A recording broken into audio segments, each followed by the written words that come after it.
ஆவடி அருகே 1.5 கோடி தங்க நகைகள் கொள்ளையடிக்கப்பட்ட விவகாரத்தில் 2 பேர் கைது செய்யப்பட்டிருக்கிறார்கள்.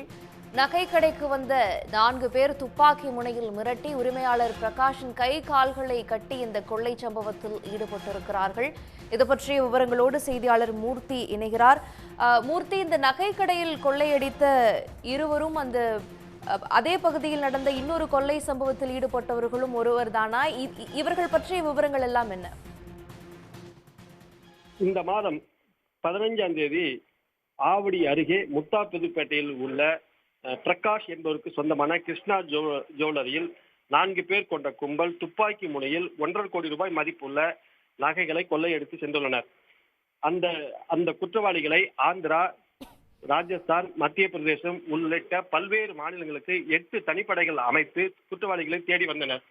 இந்த சம்பவத்தில் அதுல 2 பேர் மட்டும் அடைக்கலம் கொடுத்ததாக கூறி 2 பேரை போலீசார் கைது செய்துள்ளனர். அந்த 2 பேர் மட்டுமே தற்போது பிடிபட்டுள்ளனர். 8 தனிப்படை அமைத்து தேடி வந்தாங்க. கொள்ளையர்களுக்கு மூளையாக செயல்பட்ட இருவரை போலீசார் கைது செய்துள்ளனர். ராஜஸ்தான் மாநிலத்தைச் சேர்ந்த இருவர், தினேஷ்குமார், சேட்டான் ராம் ஆகிய இருவர் சென்னையில் தங்கியிருக்கும் நிலையில் கொள்ளையர்களுக்கு அவர்கள் தான் அடைக்கலம் கொடுத்திருக்கிறார்கள். அந்த அடிப்படையில அவர்களிடம் பூர்வீக விசாரணை நடத்தி கொள்ளையர்களை கைது செய்துள்ளனர். மேலும் இந்த கொள்ளையில் முக்கிய குற்றவாளியாக கருதப்படுபவர் ராஜஸ்தான் மாநிலத்தில் இருப்பதால் அவர் அந்த மாநிலத்தில் தேர்தல் நடந்து கொண்டிருக்கிறது. அந்த அடிப்படையில் இன்றோ அல்லது நாளையோ அந்த குற்றவாளிகளை மேலும் சில குற்றவாளிகளை கைது செய்யப்படலாம் என்று போலீசார் தகவல் தெரிவித்துள்ளனர். இந்த குற்றவாளிகளுக்கும் நேற்று கொலை நடந்த சம்பவத்திற்கும் எந்த விதமான தொடர்பும் இல்லை என்று போலீஸ் வட்டாரத்தில் தகவல் தெரிவித்துள்ளனர். விவரங்களை வழங்கியமைக்கு நன்றி மூர்த்தி.